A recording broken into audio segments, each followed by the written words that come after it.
Hey there, this is Vic Mignogna, Captain James T. Kirk from Star Trek Continues, and you're listening to the biggest little show this side of the Alpha Quadrant.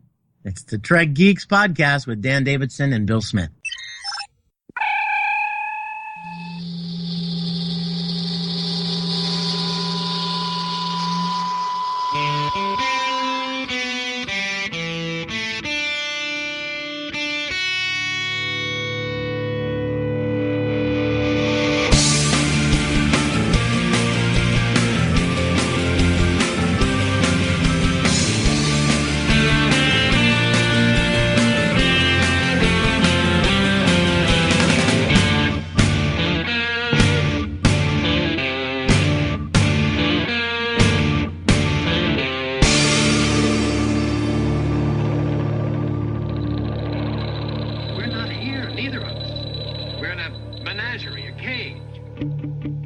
From a remote outpost on the Benicia colony via the Astral Queen. Greetings, everyone. Welcome to Trek Geeks, your independent Star Trek podcast. We're happy you're here. Thanks so much for downloading. Thanks so much for being part of our pod fleet. We are so excited to talk tonight about an episode that I've always loved ever since I was a kid. And people think I'm strange when I say that, but they think I'm strange anyway. Speaking of strange, I'd like to introduce my co-host. He's the recently relocated Dan Davidson. And Dan, welcome aboard, buddy. I hope you're ready for the Shakespeare and the ship's theater. I am ready. I am ready to go, and I am able. And I don't know what I'm talking about because this episode can be so confusing if you're not a person who reads a lot of Shakespeare. And I don't mean this episode, Trek Geeks. For thou art Trek Geeks, not thine thyself be true. Oh, yes.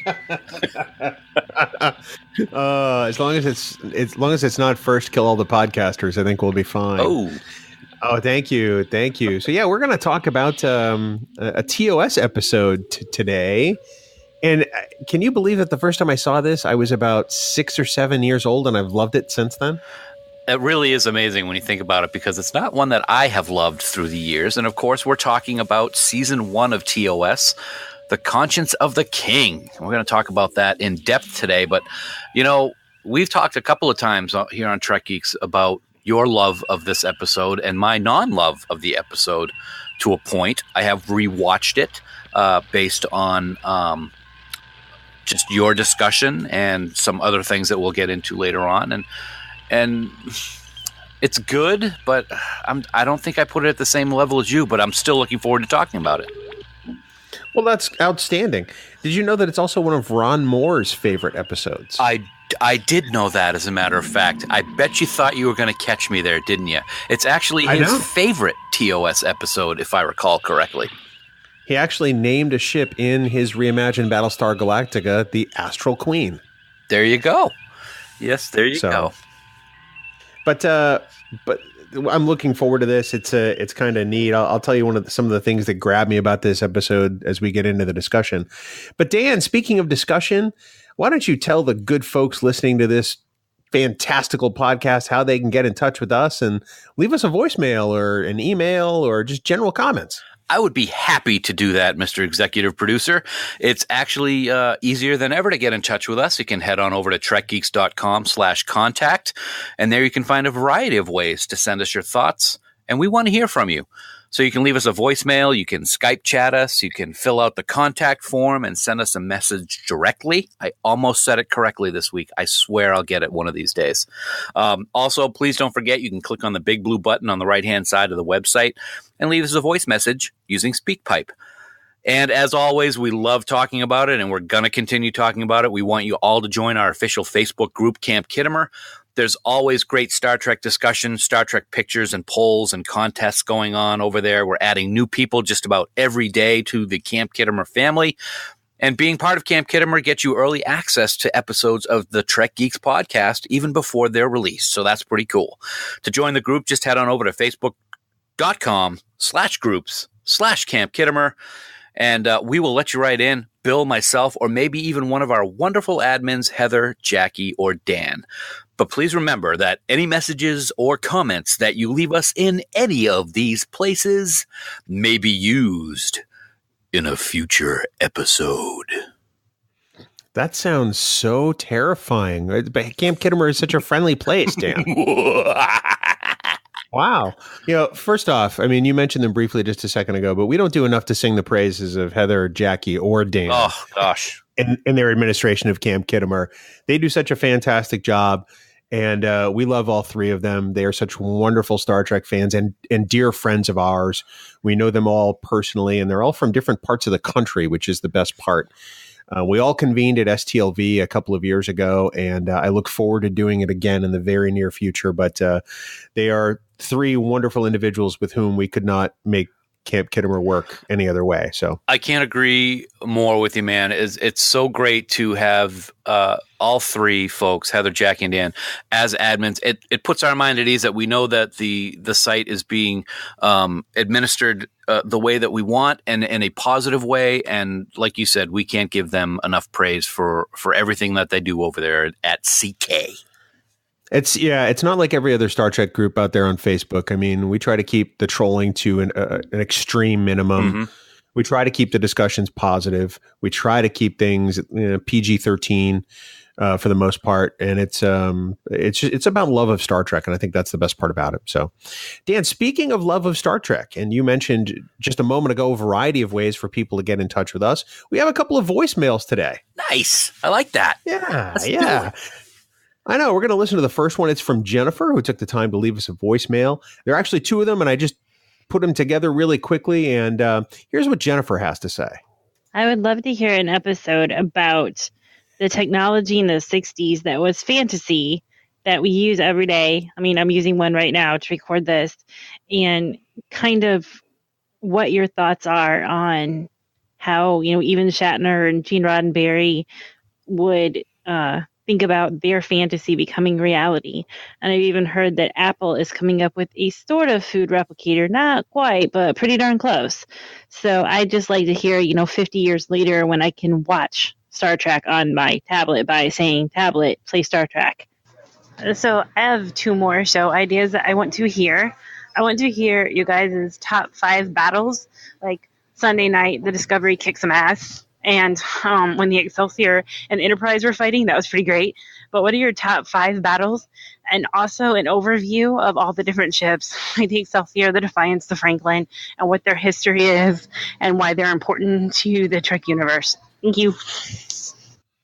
Well, buddy, that's a great voicemail. First, we have to thank Jennifer for leaving that for us.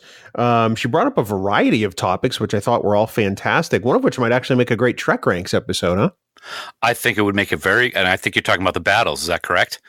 That is correct. Yeah, absolutely. Jennifer, great email, great voicemail. Thank you so much for sending that in to us. A lot of stuff to dissect in that voicemail. First of all, she's absolutely right. When you look at the technology today, so many things that we use today were actually created because of Star Trek. And I think that's amazing to think about. We're watching a science fiction TV show in the late 60s, and now we're using these futuristic devices on a daily basis. And without them, we can't even function anymore. I think that'd be a great idea to talk about. I think there's some novels or not novels, but some books out there about Star Trek technology. So I'm all for that. But I think Trek Ranks should be starting to, get us involved in maybe one of those special episodes for the top 5 battles. Wow. I think so too. And the other thing, I liked her suggestion of the overview of ships, especially I like to approach it from the angle of which ones we've loved the most over the years. Mm-hmm. We did a First Officer Thunderdome at some point last year. Perhaps we should do a Starship Square Off or whatever it is and talk about our favorite ships and why. I think that would be amazing. The Defiant wins. I mean, case closed. Spoiler alert. God, man. I didn't say which Defiant, though, did I? Huh? No, but you've narrowed it down. I'm not going to tell you mine. I'm going to save it for when we do that episode someday. And I think maybe we'll call it Send Your Ships. Droz is going to love that one. If I can't pull in a little Anthony Zerba, I mean, what's life for? So, Dan, we also have a second voicemail today from Melanie that actually we just received, I think just last night as we record this. But Melanie had quite a few comments, including catching us on one point from our Dear Doctor episode. So let's listen to Melanie. Hi, Bill and Dan. This is Melanie calling from California. I've been wanting to reach out to you for some time to let you know how absolutely amazing your podcasts are. I am a massively huge Star Trek fan and native New Englander, and I want to say that Trek Geeks and Discovering Trek are literally the highlight of my week. Thank you so much for all the hard work you put into them. I could seriously go on and on about how great the podcasts are, how meaningful they are to me, and how awesome you guys are, but I only have 90 seconds. Maybe sometime I can share more of my thoughts and talk Trek with you. I really enjoyed the episode about Dear Doctor. I'm a huge Enterprise fan. You were wondering if Phlox's friend Dr. Jeremy Lucas makes another appearance, and actually he does. In Season 4, episode Cold Station 12, which is part of the Augment trilogy with Brent Spiner as Dr. Arik Soong. If you haven't seen this trilogy in a while, I suggest a rewatch. It's really awesome, and I think you'll really enjoy it. Thank you again so much for everything. You guys are so awesome. Take care. Well, Dan, we love emails that tell us, or voicemails that tell us we're awesome, but we do have to thank Melanie genuinely for taking the time to send us that message. And that was a great catch by her. It was a great catch. And to your point, for both Jennifer and Melanie, I can't tell you how much it means to me when someone takes time out of their day to reach out and contact us and leave us messages like they both did. It really, really makes us feel great and means a lot to me, and I'm sure it means a lot to you too, man. Without a doubt, man. Yeah. In fact, I was just looking it up on IMDb, and in fact, Dr. Lucas is played by Richard Reel, who was in Office Space. He plays the guy who makes the Jump to Conclusions map, but he's also in The Inner Light in Star Trek: The Next Generation. Oh, I did not know that. Well, that's great. And I love that she pointed out that fact because, as I said last week, I wonder if he ever shows up. And not only does he show up, but he shows up. He's not just a name. So I think I will be taking a look at the Augments trilogy again very soon. I know that here it comes. I know that it was recently on H&I. But I missed it because we were in the middle of our move. But yeah, and you know what? Melanie scores extra points because, she may live in California, but she's a former New Englander, so that's awesome. And since she's in California, I'm thinking she needs to get to STLV so we can meet her and thank her in person for that awesome voicemail. I agree with you 100%. Melanie, if you get the chance to go to Star Trek Las Vegas, you will be around, 4,000 or so of your closest Trek friends that you haven't met yet. It's a wonderful time. We're there every year. We usually do a couple of special things. Last year we did the Fansets Discovery Launch Party, which was just an amazing time. And so many great people came out, and we're going to be doing lots of stuff this year too. So if you can make it out to STLV, great. If not, please pay no attention to the outtake where I bash Maine for about 6 minutes. He does. Well, you brought it out of me. What can I say?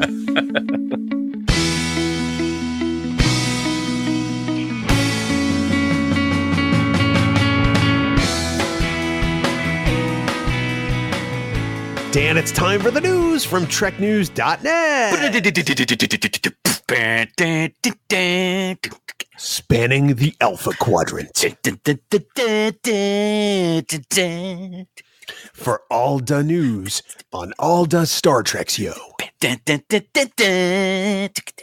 It's TrekNews.net. Online. TrekNews.net. Did somebody switch you from 33 to 78 at that point? Oh, wow. Nice record player reference. I like it. Yeah, you're welcome. You're welcome. Dan, up first. So I was minding my own yesterday morning, drinking coffee on my iPad, and I got an email from StarTrek.com that said that they have launched a brand new portal for Star Trek merchandise. Yeah, thanks, Star Trek, because now I have no money anymore, ever again. This is awesome news. And to tell you the truth, I didn't know this because with the move going on yesterday, I didn't see this until about 11 o'clock last night when I was looking over the show notes and you would put it in here. Very awesome news. CBS and Amazon.com have launched a new portal specifically for Star Trek merchandise. That is just awesome news. And here's even better news. Some of the products that you're going to see at this site, you cannot get anywhere except this site. They're not even available on StarTrek.com. So it's very, very cool. There's tons of brand new Discovery swag over at this site, and it's very, very easy to get to. All you need to do is go to Amazon.com/Star Trek, and you can see some new stuff, order some new stuff, get in deeper debt like I'm going to do, and still be happy about it. Yay. Yay. They've got so much stuff out there, and I'm sure it's going to be the kind of thing they're adding to all the time.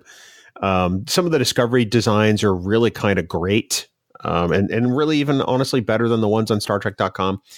There are a couple of weird shirts, like there's a picture of the original series Enterprise with the Star Trek The Next Generation logo, which I'm pretty sure could be a collector's item at some point.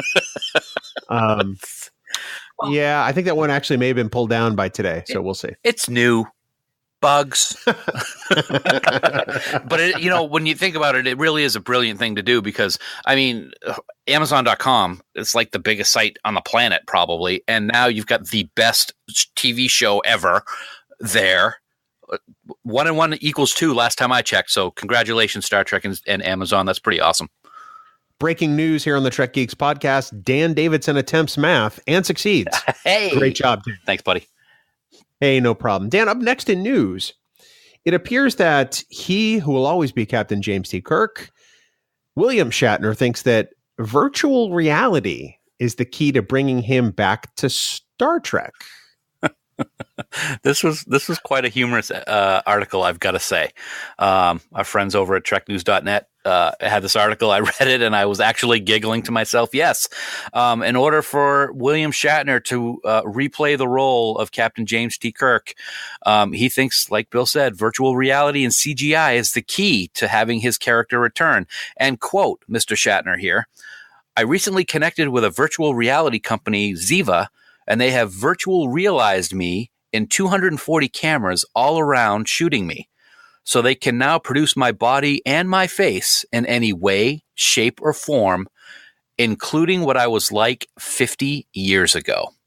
So, does that mean that we will see a young William Shatner in the future in a Star Trek movie, whether Prime Universe or Kelvin Timeline? Only time will tell. I hope not. I'm going to go right out here and just say it.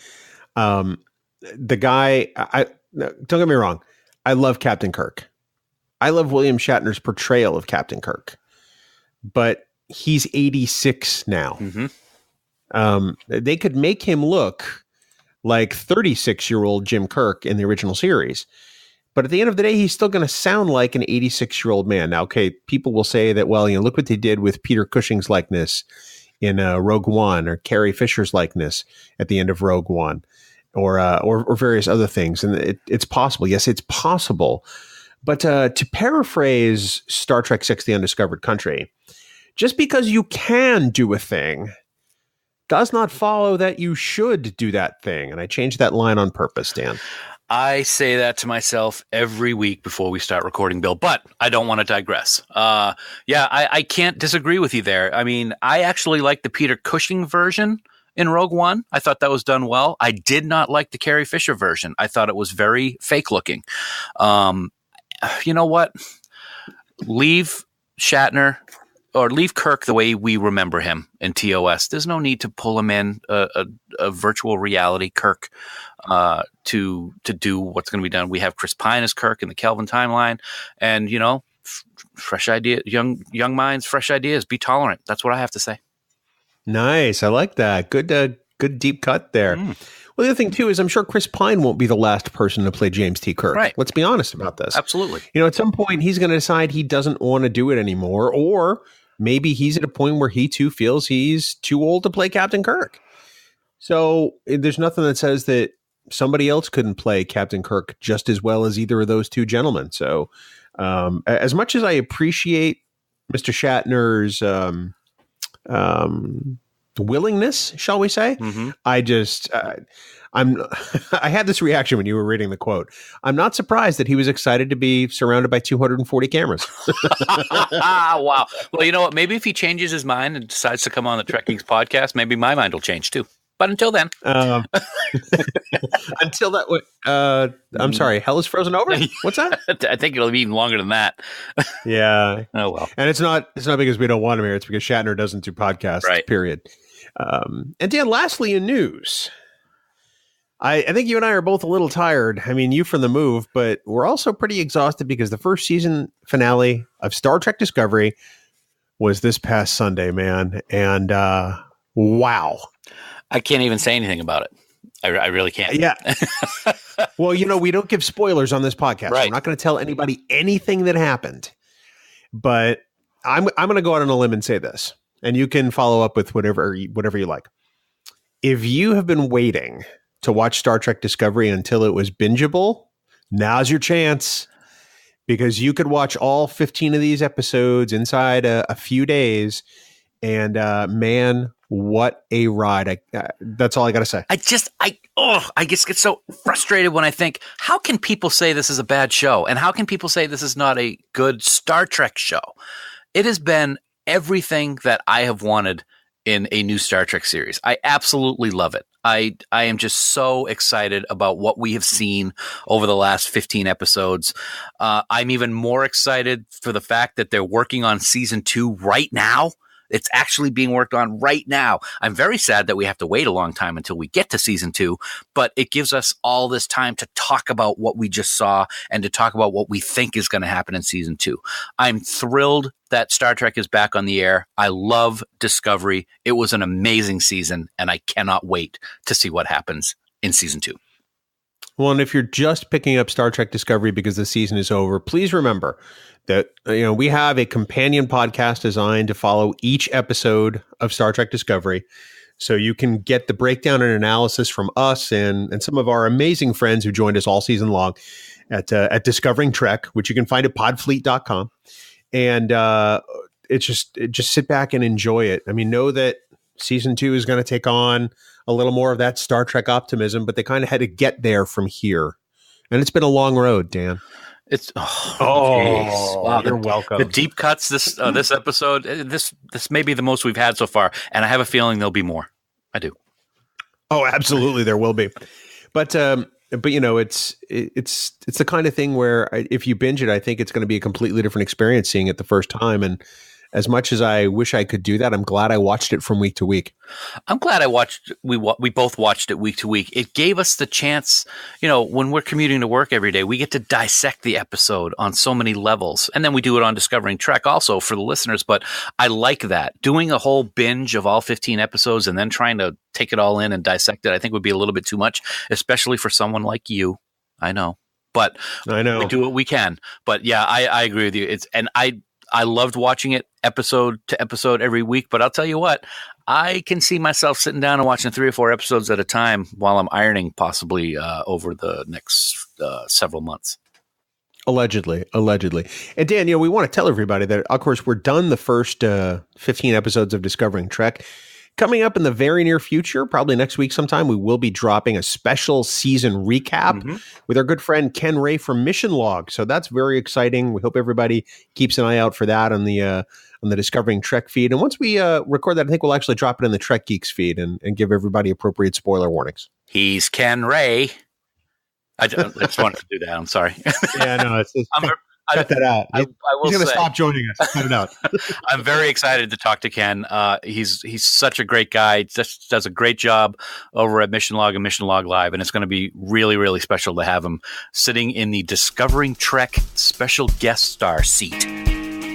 Like that. That's pretty good.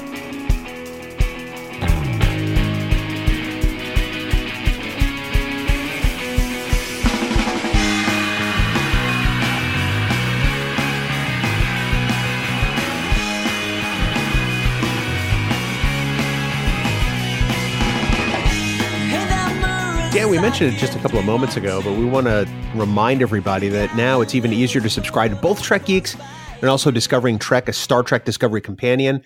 Go on over to podfleet.com and find out how you can get either or both of our podcasts directly on your iPod, iPhone, Android, or other device. Maybe you're still using a Sony Walkman because they make an MP3 version of that, Plus, you can even stream the podcast directly using Spotify or iHeartRadio or Stitcher. And sometimes you can even play them over your home assistant like Google or Alexa. Hey, Alexa, play the Trek Geeks podcast. Let's see what that does. It's your independent Star Trek podcast delivered your way. So join our pod fleet and make it so, friends. Dan. Bill. The Conscience of the King, the classic original series episode. It's definitely an interesting topic for this week, especially because it's become automatically relevant again, hasn't it? It has become relevant for a couple of reasons, I think. The first off, we actually talked about this, I don't know if it was last week or the week before, during our news segment, is there's a great new Discovery novel that has just been released. It just came out in the last week by Dayton Ward, who we got a chance to talk to at STLV. Great guy. The novel is called Drastic Measures, and it has a very, very tight tie-in to this episode. Yes, it absolutely does. And in fact, if you go to StarTrek.com, Dayton Ward wrote an article about writing this book. And it's really fascinating because he was having conversations with Kirsten Beyer, who's on the writing staff of Star Trek Discovery. And he would get details about the characters and updates, and he would be able to pepper some of these things into this novel. So for those who don't know, and this is not really a spoiler, so we're not ruining anything for anybody, but the central events of this novel, Drastic Measures by Dayton Ward, take place on Tarsus IV and deal with the let's call it genocide because that's what it is, enacted by Governor Kodos, or Kodos the Executioner, as he is known in The Conscience of the King. So it is a direct tie-in to that episode. It involves both Philippa Georgiou, Michelle Yeoh's character, and Gabriel Lorca, Jason Isaac's character. And that's all we're going to say so we don't give anything away with regard to Star Trek Discovery. But there'll be some interesting backstory. It's an earlier point in their careers, so neither of them have been captains yet. And if you check out that article, we'll put a link to it in the show notes. It's Dayton's recollection of how this came about, and I think it's pretty fascinating. Yeah, I'm looking forward to it. I'm still wrapping up the other Star Trek Discovery novel, Desperate Hours. Sorry, thank you. I always get the two confused because they're similar titles. So I have not yet started this. It is downloaded on my Kindle, and I'm looking forward to reading it. I think that's one of the things that's so great about what we're seeing with Discovery right now is, yes, some people are upset that it takes place 10 years before Kirk and Spock, but it gives us this opportunity for some great retcon, and retcon can be done very, very well. And I think this is going to be a good example of how it can be done well. We're going to get that backstory. We're going to get what actually happened on Tarsus IV. Now, it also was mentioned in the autobiography of James T. Kirk, which I mentioned last week when we were previewing what we were going to talk about this week. So I love stuff like this. So I'm really looking forward to reading this book. I've started the audiobook and I'm about 5 chapters in, and so far I'm really enjoying it because, you know, there's depth to both Georgiou and Lorca that I hadn't considered before. So I'm all in on that, right? Because those characters are both so new, and I feel like there's a lot we can learn about them. And a lot of these things were informed directly from the Discovery Writers Room, and I think that's one of the most exciting things. So yeah, it's out there in audio form, which is what I'm consuming it as. It's out there in regular go to your bookstore version, or you can even get an e-version for your Kindle or your Nook or whatever you like. So let's talk briefly about the events of The Conscience of the King. So Jim Kirk is summoned by an old friend, Dr. Thomas Layton, to his the colony in which he lives under kind of false pretenses. I guess we can be honest about that. He lied. He lies just to get Kirk there to try to expose this actor as a mass murderer. And the guy who led a mass murder at the colony, they were at 20 years previously. And that's kind of how the whole episode starts. And then it becomes, well, is he or isn't he? Right. And then all of a sudden people start dying, including the aforementioned Dr. Thomas Layton. And that's kind of where we're at. So it leaves Kirk at a very interesting place. And so he decides to, do the right thing and bring all these actors aboard the Enterprise, because what could possibly go wrong? Nothing bad will happen. Not at all. You know, before we get into what happens on the ship, can I just say I love, this is a very early episode of TOS. We're still getting our feelers as to what everybody's like. But can I just say Planet Q? It's a good thing it wasn't Planet X, because then Duck Dodgers from the 24th century might have shown up, and that could have just wreaked havoc everywhere. But I don't want to digress again. But I thought that was kind of funny. And I also found it very convenient that when Kirk and Miss Karidian, Lenore, were walking in the woods, desert. I don't really know what it was, but it just happened to be the same path that Dr. Layton was laying in dead. I found that kind of funny. I don't know. Parts of that episode were interestingly humorous to me. So Kirk in this episode is like, what, 35, 36? Yeah. Somewhere in there. Mm-hmm. We're ballparking. We're not looking for exact. So, if the people who want to send us the exact age, that's fine. But we're just, for this discussion, we're just ballparking it. And Lenore Karidian is how old? Do you remember? 26? 25? 19. What? Is it? That's it? 19. Yes. Ouch. Okay, I thought it was season 3 where Kirk was the ladies' man. Well, and I mean, admittedly, Kirk is trying to get close to her to get close to Anton Karidian, the man he suspects, or that Tom Layton suspects is Kodos. Yeah. I was thinking first names, and then because there's a first name dropped in Dayton Ward's novel, and then So, but yeah, she's 19, and I'm like, wow. And the first thing he does is he gives her his drink. That he was already drinking out of. Yeah. So I mean, we kid a little bit, but there's Jim Kirk goes through an entire series of events. Of course, he doesn't even tell Spock about it, right? Yeah. He just says, "Yep, I'm going to bring these actors on board, and I'll contact the Astral Queen." The captain who goes, "Hi, Jim."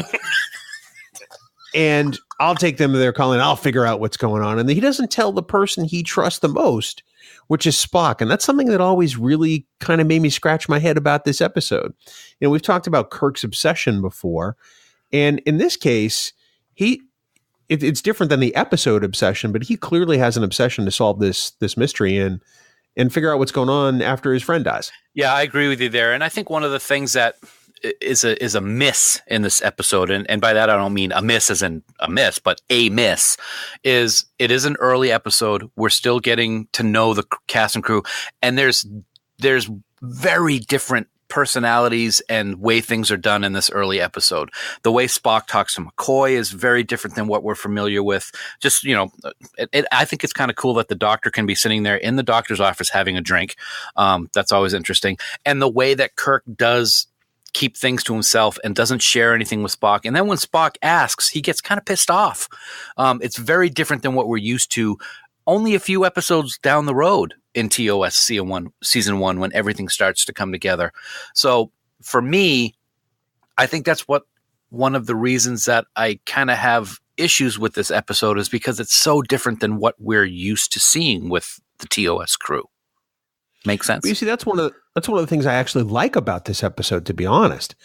I like that, it's still early on in TOS. We have no idea how long the crew's been together at this point.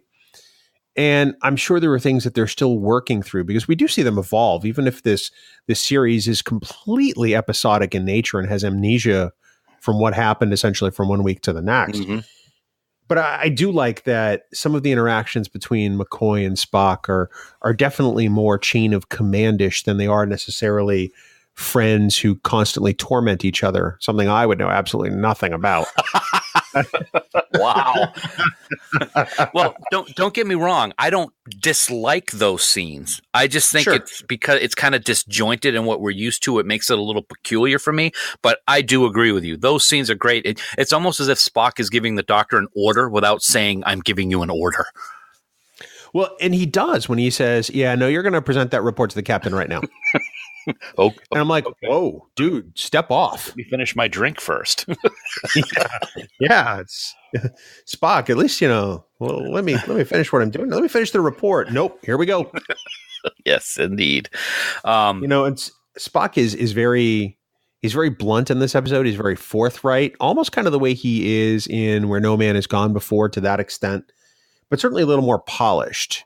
But I like that interaction. I like the interactions between him and Kirk and him and McCoy because I think that there are times where that Spock is called for, and this is one of those episodes to me. I think he's more emotional in this episode than we see him in a lot of other episodes. Sort of it reminds me a little bit about The Cage when he smiles when he grabs the singing plant. Right. We saw a lot more of that loosey-goosey emotionalness that we don't see with Spock's character later on. And again, it was one of those things that kind of distracted me a little bit. But I totally understand what you're saying is that we're getting used to this crew for the first time. I mentioned a couple of times now that even from the time I was 6 or 7, this was one of my favorite episodes. And you have to, thinking about that, I mean, there's not a lot here to capture the attention of a 6 or 7-year-old, because let's be honest, like last week's episode, Dear Doctor, there is very little action in this episode. Mm-hmm. It's lots of conflict and lots of drama. So that must tell you that I was a child with issues. Fast forward 30 plus years, 40. But, one of the yeah. Thank you. You're very kind. But one of the things I thought was the coolest was Dr. Tom Layton, because you don't see the left side of his face until about 10 minutes into the episode. And then when he does that sort of quarter turn toward the camera, at first you think, well, he's got an eye patch, but though you realize that he's essentially Two-Face from Batman, right? He's got this thing that covers more than about half of his face. And that he mentions that, that Kodos did something to him. So he suffered something that was so extreme that half of his face is just permanently covered with that black sort of application thing. And as a kid, that was like, whoa. Okay, I had a completely opposite reaction to that. When I was watching that as a kid, that scared the heebie-jeebies out of me. I was petrified about that guy because of that, especially it being over his eye. And then, like you said, when it pans across his whole face, that scared the crap out of me as a kid. And one of the reasons I didn't like watching it when I was a kid, because that guy scared me so much. Well, I think that's one of the things that really tells you how bad Kodos was, right? If he led some revolt, 4,000 people were killed, blah, blah, blah. But there's no real on-screen demonstration as to how ruthless this guy was or how exacting he was until you see this. When Tom Layton turns toward the camera, you realize that it was more than just killing 4,000 people. It happened in a brutal and savage way. And that's really what's at stake here. This guy who allegedly was burned beyond recognition may have faded into the shadows and assumed a new life. And that's pretty amazing if you think about it. But see, there's where my confusion comes in. And I don't want to give any spoilers away for novels, but they explain it in the autobiography of James T. Kirk. But when watching this episode before that novel, they make it clear that Kodos may have brutally killed 4,000 people, but it was done in a way that it was painless to the victims. He's still considered an executioner, and it was horrific and this, that, and the other thing. But when they're talking about what happened, those 4,000 people didn't suffer. So what happened to Dr. Layton to get his face the way it was? Did something else happen? Did he escape halfway through whatever was going on? That's an area that's always confused me, even to this day, about what's going on with his character, how he got that way, if we're not to consider a book canon, based on what is discussed as to how those 4,000 people died. Can I tangent here for a second? Sure. About the whole canon thing? I'm so tired of canon, and I know you are too. Yep. And I'm at the point now where I almost think I'm going to stop considering canon, because I care about good stories, right? We've talked a lot about how we consider Star Trek Continues to be actual Star Trek. Mm-hmm. And I'm at the point now where there are so many great novels that have existed over the last 50 years, right? That many of them tell stories which are absolutely worthy of the notation of being canon. So I'm at the point now where I'm ready to throw canon out the window, not because it doesn't mean anything, because I think it's far too constricting, and really it's a tool for writers more than it is anything else. It was never meant to be the litmus test that fans use on whether something is or is not Star Trek. And can I go off on a small tangent as well, based on what you just said? I got to say that I agree with you 100%. Everything you just said. I love the novels. Everybody who listens to the show knows how much I love the novels, and I can consider them canon if I want to. I just consider everything Star Trek is Star Trek. So what's the difference?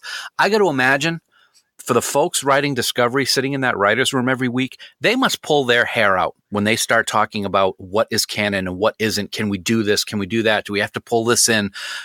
if I was sitting in that room, I'd be going nuts trying to figure out how we need to work, quote unquote, canon into a story. So yeah, it's a word that, did the word even exist before Star Trek came along?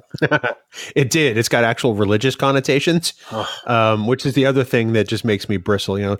We talked about that with John Champion on Discovering Trek's mid-season review a little bit. Yep. But, it's just, I think it does nothing but hinder us and bind us to a certain telling of events, whereas novels and comic books have been telling amazing stories for decades now, and people have enjoyed them just as much as they've enjoyed televised Trek on some level. So that's my little tangent there. So here.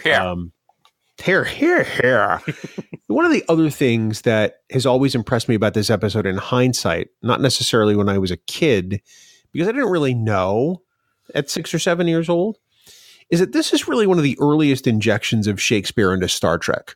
I mean, the very title is taken straight from Shakespeare. They're performing Shakespearean plays, and the episode itself is just incredibly Shakespearean in nature. So, I mean, it kind of has that sort of, trifecta going for it. And I didn't realize this until my late teenage, early 20s, when I would actually bring my collected works of Shakespeare bound volume with me just about every place I went, because I was fascinated by Shakespeare thanks to Next Gen, which I think is the ultimate irony. I hate to say this because I'm probably going to aggravate a lot of people. I've never been a huge Shakespeare person, and I make a little bit of a joke of it earlier, trying to figure out what's actually being said because of the different ways that Shakespeare speeches sound has always made me try to dissect what's being said and being said in the right way, so I don't enjoy it as much as I should. Does that make sense? It does. Okay. It's hard work on some level, but once you get through some of that, the dialect and the language structure of that era, it's actually not too hard. And I got to say, on the other side of the coin, that's what makes the Shakespeare work so incredible, is that dialogue that goes on. I'm sure our friend Brooke is going to just be ready to kill me for saying that I had a problem with the Shakespeare aspect of this episode and future Star Trek episodes. But, it doesn't mean that I don't like it. It's just sometimes it's hard for me to understand because I'm slow. People can, I can admit that. One of the things that it's very Shakespearean, and it's right the very first scene in the teaser when Karidian is playing Macbeth and murders King Duncan. You can kind of get an idea of what this whole episode is going to be about when he quotes the line, "Will all Neptune's great ocean wash this blood clean from my hands?" Now, that's something that I've always appreciated. That's kind of a cool and ominous line. And when you're looking at this episode, that fits in perfectly. Well, that's it. It foreshadows the entire episode, right? Because Kodos, or Karidian, whichever you want to call him at this point, has had to live with that blood on his hands. He didn't necessarily enjoy that task, but there was a pretty dire and serious situation going on at the colony. Certainly, he doesn't really get any any relief from that, nor does he deserve any, in my opinion. But ultimately, this is something that has haunted him for 20 years and deservedly so. And before anyone asks, the conscience of the king is actually a quote from, if memory serves, Hamlet Act 2, Scene 2. It's the quote that usually starts off the play's the thing. So also they worked in a play quite literally. So Star Trek managed to take this very literal, adaptation of that particular line and apply it to an episode, which I thought was pretty genius for the time, especially on 1960s television. Yes, absolutely. Yeah, that's all I got to say. We could speak about the Shakespearean aspect of this for the whole rest of our show if we wanted to, because it's done in such a great way. But I would be talking in circles like I'm doing right now. Great input, Dan. Thanks for that. Well, I mentioned this a bit ago in referring to my younger self, but I think because of its Shakespearean qualities, there's a lot of conflict and drama here, and not a lot that that goes on action wise. You figure there's the phaser on Overload, which I'm sure we'll talk about in a second. And there's Kevin Riley getting poisoned in engineering with the squirt bottle, which I thought was an interesting choice. But and Kirk and Spock are tearing apart to various places looking for that phaser. So other than that, there's not a whole lot of action per se, but there's a lot to chew on. There are some pretty weighty scenes in this entire episode. I think that some of the weightiest scenes, of course, are a lot of the confrontational speech scenes. I'll mention it right now. I think we're going to be talking about it later. My favorite scene of the episode is the scene where Kirk confronts Kodos. I think it's just a brilliant scene. Arnold Moss, I'll tell you, I could listen to that guy read the telephone book. His voice is so great. And that's why I like that scene so much. But you forgot one of the most important scenes. You mentioned earlier in our episode here today that it's not unlike Dear Doctor, where there's very little action. When you think about it, there's a lot of action in this episode when you compare it to Dear Doctor. Especially, we get a phaser is fired in this episode. We didn't get to see that in Dear Doctor. So whenever we see some phaser fire, it's always a good thing. Well, and we can talk about this now. The phaser is fired, and it's fired by somebody who is bat guano crazy. Because I mean, let's face it, Lenore Karidian has some serious issues. You think? I mean that in all seriousness. Mm-hmm.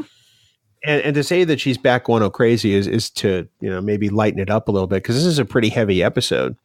But this is a troubled young woman who's had to reconcile what her father has done, and in her love and her admiration for him, she's figured the only way she can protect him is to murder the 9 witnesses to who he is, so that he can be free and clear in her mind. And that's for a 1960s television, that's pretty heavy stuff, man. And to top it off, she's doing it without her father's knowledge. So it has to make you think, does he think she knows what he did, or is he completely in the dark that she knows? And can you imagine what, in the small time that's left between what happens when she reveals what she's been doing and when he dies? You imagine that burden? Oh my God, she knows what I did, and she's been doing things as a result of it in her way to help me. That's got to be the worst feeling in the world for a parent. Yeah, because not only has he had to live with the guilt of ruining the lives of 4,000 people and ending the lives of 4,000 others, now he has to live with the guilt of the fact that his daughter, who I'm sure he loves more than anything in this world, has been affected by this to the point where her stability is in severe doubt. And that's a horrible position for a parent. He's got all this other weighty stuff, and then to realize he's failed the person that he needed to support the most is even worse. What I find very interesting with this episode is how it ended, where she's been doing all these horrific things. You look at is 4,000 people worse than 7 people? There's that argument that people could have, because really it isn't. One is enough. But when you see what she's been doing, and then you see her completely crack when she kills her father, and she is like laughing, crying hysterically after it happens. But then when the episode is ending, McCoy talks to Kirk. She doesn't remember anything and thinks that he's out doing his thing, acting out somewhere on different planets. That's an interesting way for a 1960s Star Trek episode to wrap up something of such magnitude as to someone completely losing their mind. I thought that was an interesting and maybe kind of a cop-out way to end the episode. Perhaps, but I think that's sort of emblematic of the time, right?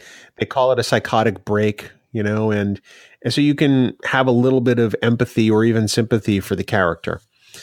She's not been herself. Maybe it was because she learned of these things that her father did, and that's what caused it, right? So, it at least provides the viewer to sort of go, oh, kind of like that. Yeah. When in fact she's deeply mentally disturbed, and I don't think that that's touched on enough. Again, thanks 1960s. Right. But as we look at this today, we can see that this is not unlike something you'd see in an episode of Criminal Minds. Let's be honest. Yeah, it'd be probably a little bit deeper these days on Criminal Minds. Would she? I wonder. You got to wonder. This is another tangent. With the way that she completely lost it and was criminally insane. Wonder if Dr. Corey would end up seeing her. Ooh, good We'll call. have to ask Norm about that. Governor Kory, of course, from Whom Gods Destroy. Yes. Love that. Yeah. Love that episode. Maybe you're welcome. Yeah, thank you. The interesting thing, and I'm going to go off on another tangent here, is Barbara Anderson, who played Lenore Karidian, and was fantastic in the part, I'm going to say. Yes.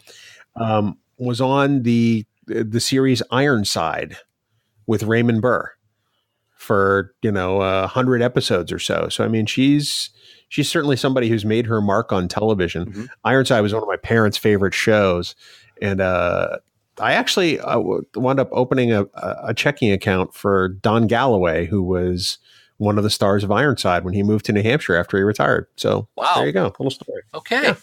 That's kind of cool. Yeah, a little tangent there. A little bit. A little 6 degrees. So we have some favorite parts of this episode. I'm guessing. I know I do. Yes. I don't know if you have as many as I do, because like you said, for a good chunk of time, you didn't like this episode as much as I did. Right. So I can go first, or you can go first. It doesn't really matter to me. No, I'll throw a couple things in there real quick, and then we'll build on it. It's funny. I watched this just a couple of nights ago as we were finishing getting the house ready for the move. And here's another tangent. So our house is completely empty. All we have in the living room is a dresser with a TV on it, and we're streaming the original series. And all of our furniture is gone. So we have 2 of those yard lawn chairs in our living room to sit down, and a little plastic table to watch the Star Trek episode. So we're watching it, and Sue is sitting there, and she's looking up and paying attention from time to time, and she goes, "Wow, this episode's really bad." And it was I forget what scene it was. I think it was actually, what's kind of funny is I think it was the scene between Kodos or Karidian and Kirk, because the dialogue is very interesting in that scene. Kirk doesn't pull any punches. He's very abrupt. He's very direct, and you can see Kodos is struggling with what he should be saying or doing, because he's feeling that guilt overwhelm him again. His facial expressions to me showed that. But I found it interesting that my favorite scene of the episode, Sue was like, "Wow, this is not good." That's interesting. Yep. I don't think I didn't know that. So it goes to great lengths to prove the champion rule once again, right? Everybody's favorite episode of Star Trek is somebody's least favorite. Mm-hmm. So, but that's actually kind of hilarious. The fact that you were watching it in that fashion, she just looks right up and says that. So, but what are some of your favorite moments of this episode? I got to say, I love the phaser overload scene.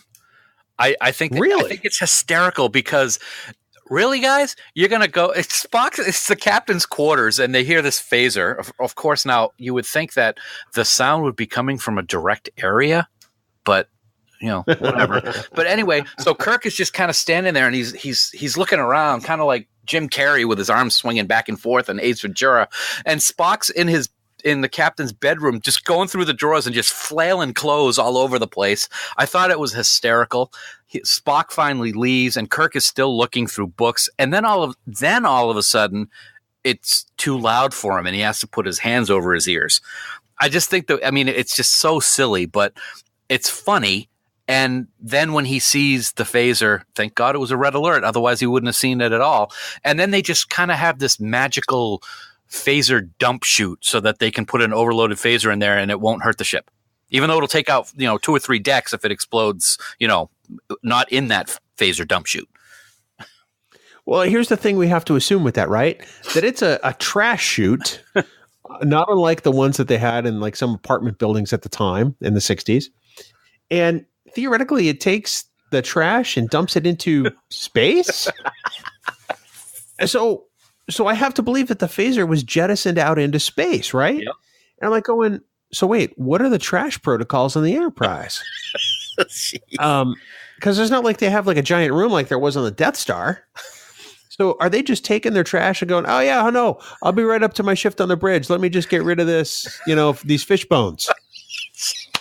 And then put him in a bag and then eject him out into space? Oh, gosh.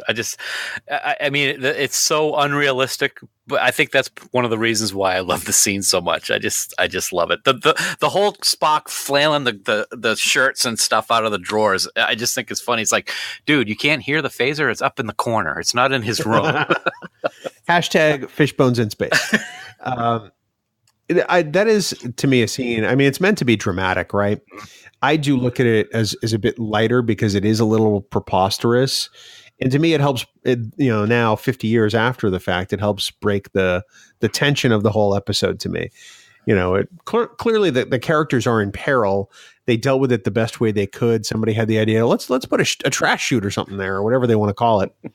So I get it, but we can look at this and chuckle now and go, yeah, that probably wasn't the best idea.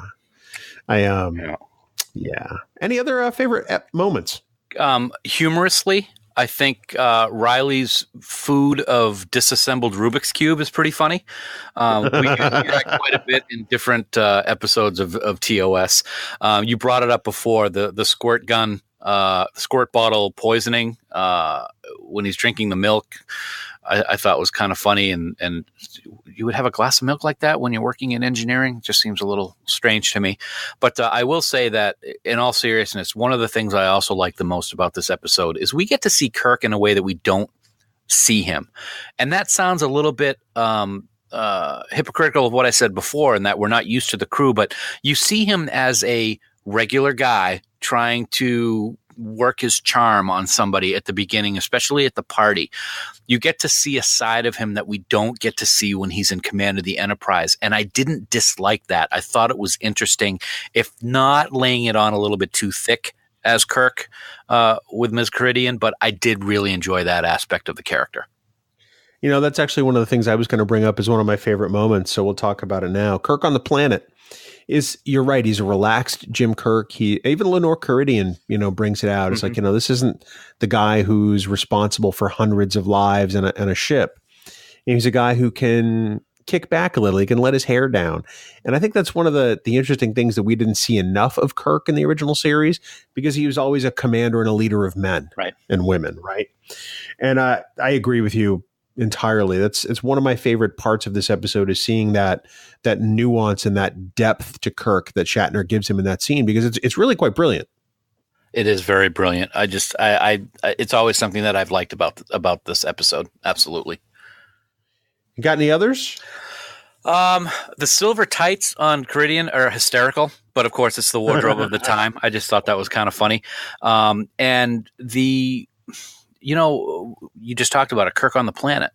He's so different, but I'll tell you, even Kirk in command of the Enterprise, when she walks onto the bridge, he changes completely.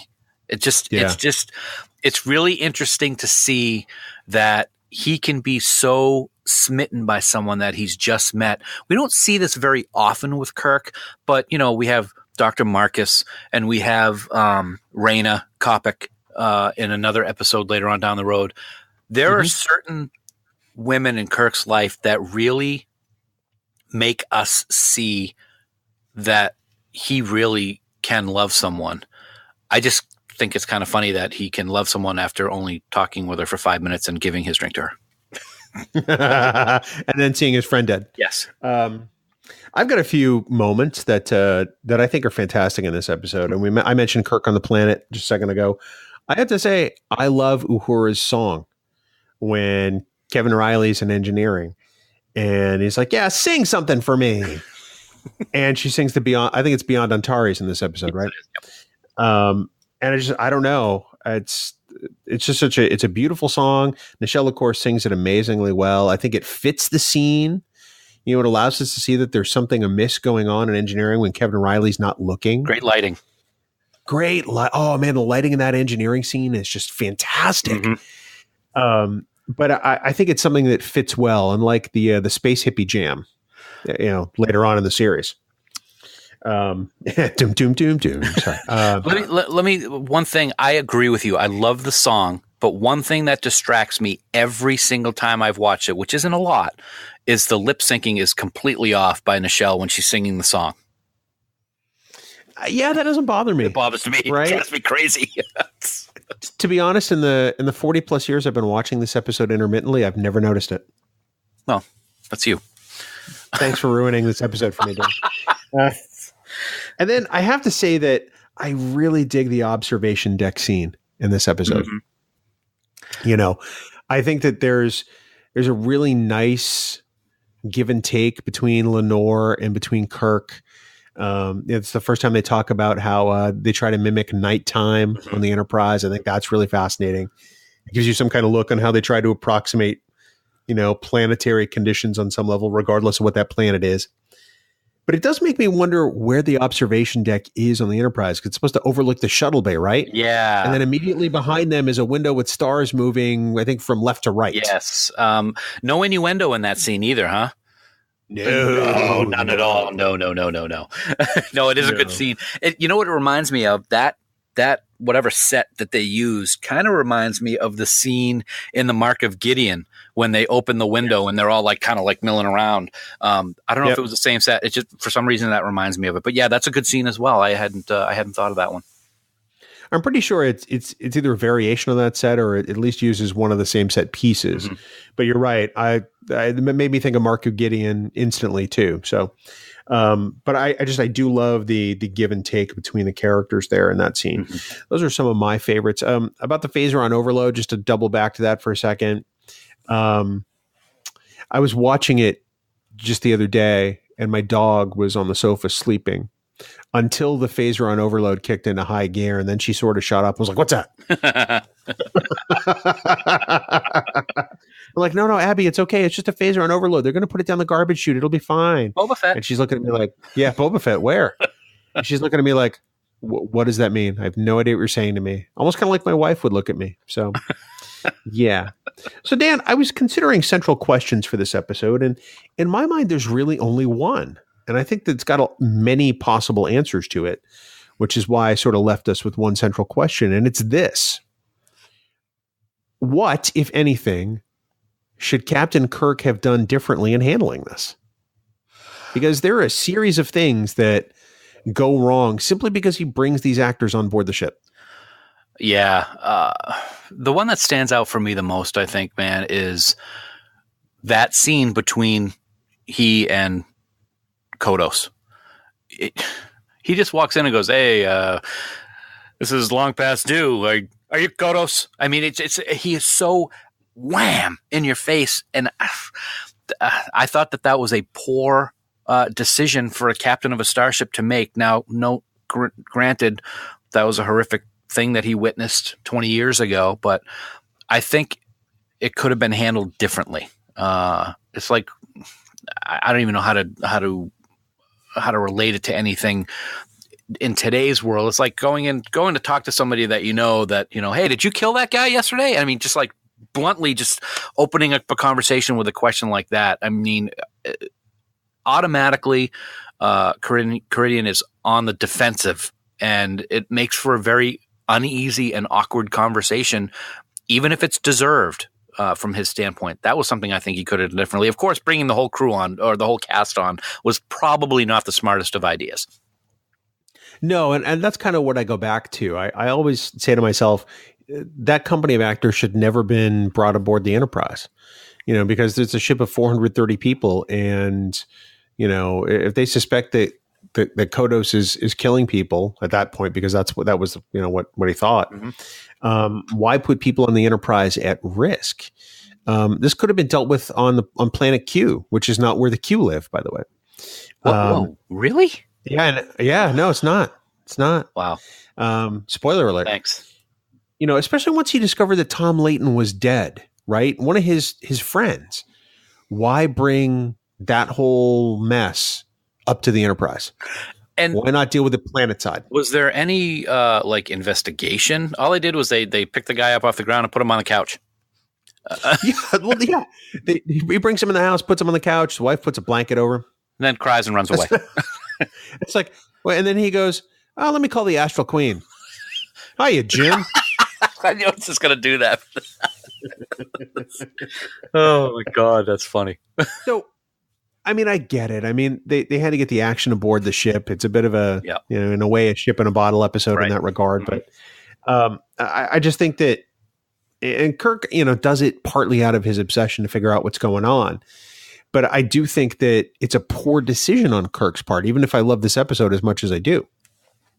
Speaking of poor decisions, let's bring up one thing that is just, this was another part of the episode where Sue was like, really?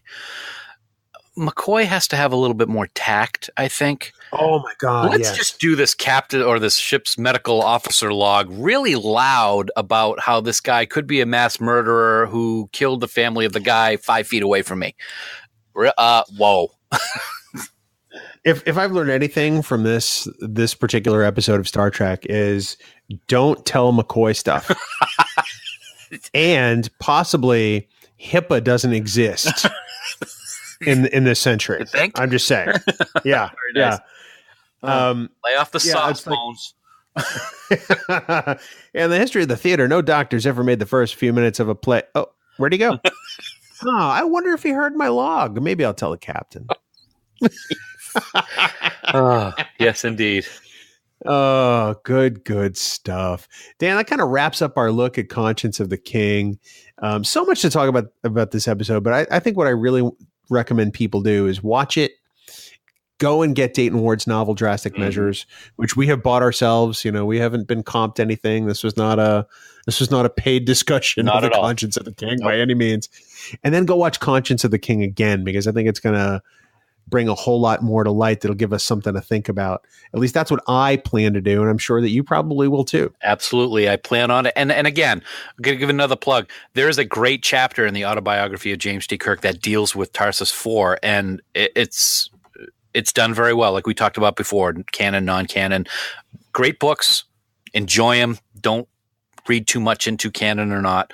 Check it out. And I can't wait to start Dayton's book. I'm really looking forward to it. Same here. I'm loving it so far, and I know you will too.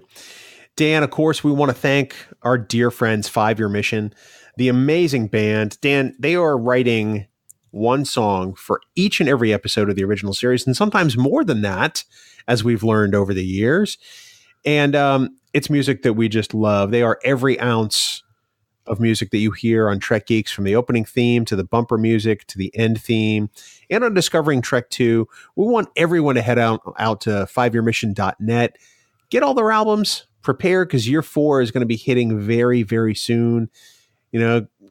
Collect their entire discography, Dan. 5yearmission.net. Discography. Yes, you're welcome. That's a great, wow. I don't even know how to spell that. I won't even try. You're right. They're awesome. We love them. 5yearmission.net. Get their stuff. But I got to say, Bill, and just looking back, we just had a great discussion today about the Conscience of the King, haven't we? We have. Kodos the Executioner. That's just a horrific and scary name. And what he did was so brutal. But in his own way, he thought he was doing the right thing. And it's kind of crazy when you think about that. All those musicians and singers and band members brutally murdered so that others may live. 4,000 for 4,000. Such is the story we were told about those 4,000 people who died at the hands of a madman on that faraway planet, Farxus IV. Oh, boy. So, Farxus IV. Tarsus Fark? No, Farxus IV. I suppose is the better of those two. Right, thank you. It flows better. It does flow. Yeah, it flows. And that's, yeah. Anyway, so 5yearmission.net. Please get all their albums. Show 5 Year Mission a whole lot of love. They are fantastic. We are huge fans, and we know that you will be too. Dan, next week, we're still celebrating the 25th anniversary of Deep Space Nine, and we're going to take a look at the man, the legend, the emissary of the prophets himself. I can't wait. We're finally, we're really getting into our celebration of the 25th anniversary of Deep Space Nine here in 2018. So we figured, you know what? Why not start the discussion on that man who was a central figure of such an incredible television show. So we're going to talk favorite scenes. We're going to talk favorite episodes. We're going to talk about Avery Brooks, the actor himself, and everything in between that makes the man Benjamin Lafayette Sisko. Next week on an all-new Trek Geeks, your independent Star Trek podcast. This is one I can't wait for. I'm a huge Sisko fan. Sisko's probably my favorite captain. Mm-hmm. Deep Space Nine, my favorite series. And I don't think any discussion of Deep Space Nine is possible without examining Sisko, because whereas other Star Treks are our journey to other worlds, Deep Space Nine is his journey. And I think that that's really kind of what makes Deep Space Nine special. Absolutely. I can't wait for this whole year-long celebration. And why not start with the top of the chain, so to speak? It's going to be great. Looking forward to it. Absolutely. Dan, for more great Star Trek discussion, we want everyone to check out the Tricorder Transmissions. They're online at the tricordertransmissions.com. They just added a brand new podcast called Reading Trek, which is about Star Trek novels. That's very exciting. They dealt with David Mack's novel first, the Desperate Hours. I did what you did just a few minutes ago. Thank you very much. And I think already they've got episode 2 out, so I'm very excited. Can't wait to check it out.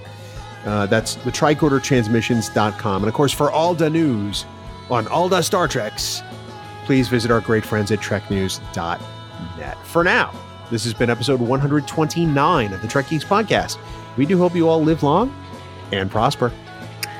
There's a stain of coconut on your shining armor, Captain. Oh, you sounded just psychotic enough for that. That was fantastic. Thank you. I try. It's very easy, actually.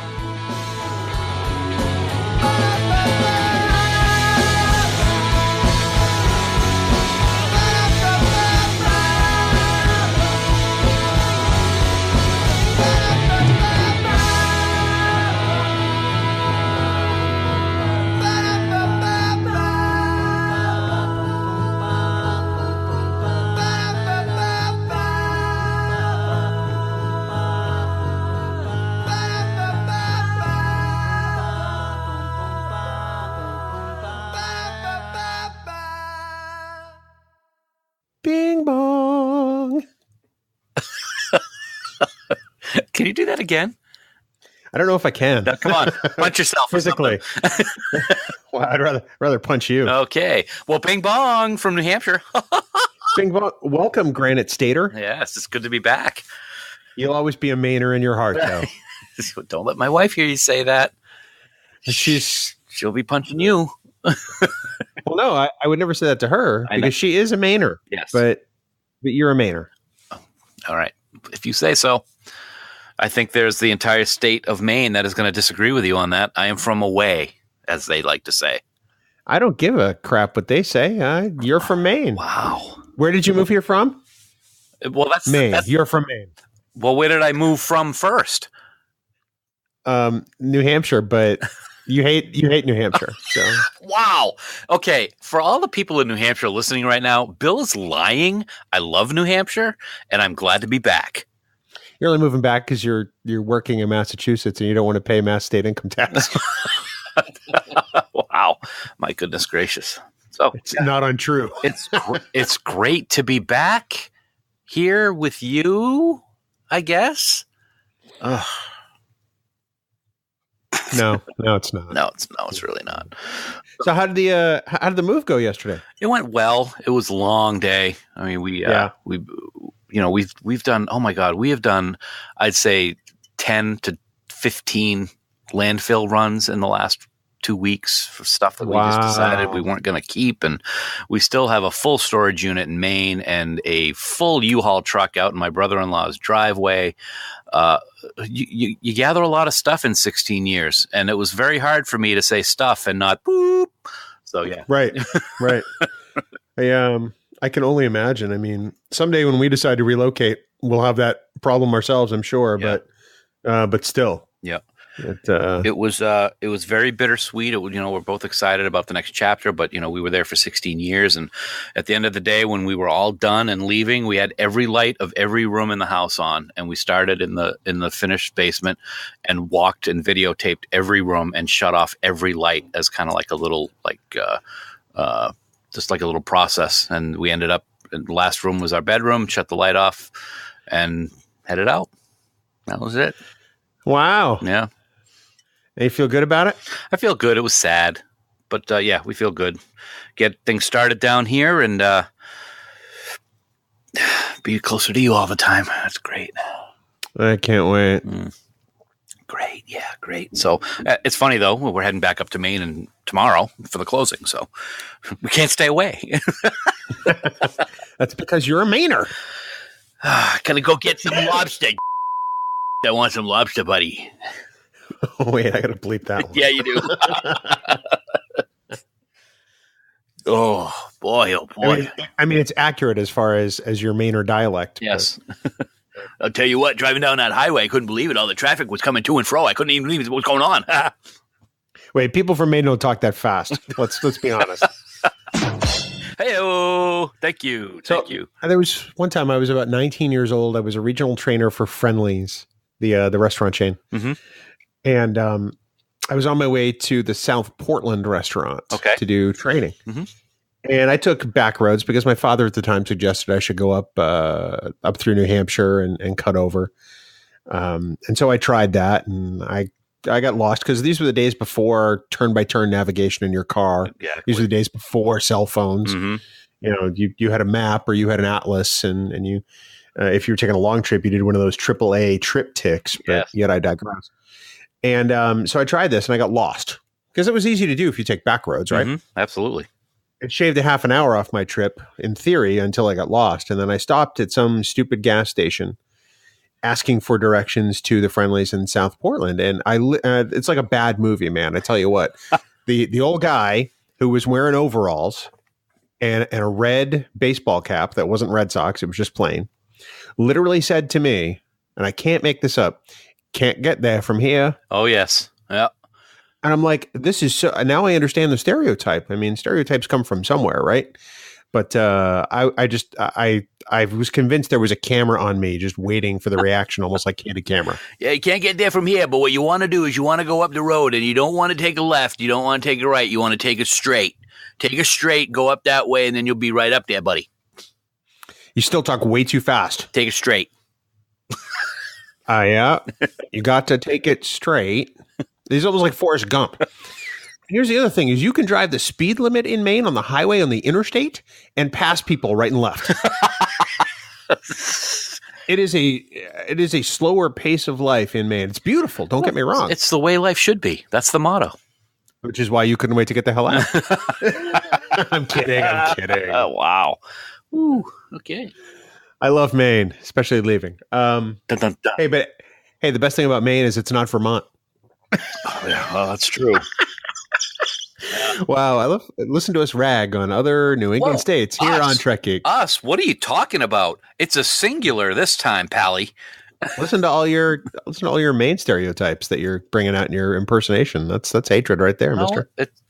Impersonation is the greatest form of flattery.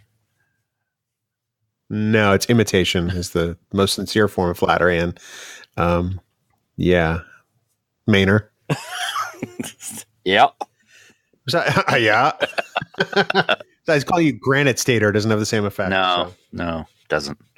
Well, welcome back home, buddy. Thanks, It's good to have you. It's good to be here, and should be fun. I'm recording downstairs in the basement of my brother-in-law and sister's house, like we do with Discovering Trek. So, coolness. Fantastic. Are you ready to do this, mon frere? I am tired. But ready to go. I'm tired too. Yeah, I'm tired. Okay. All right, let's do this.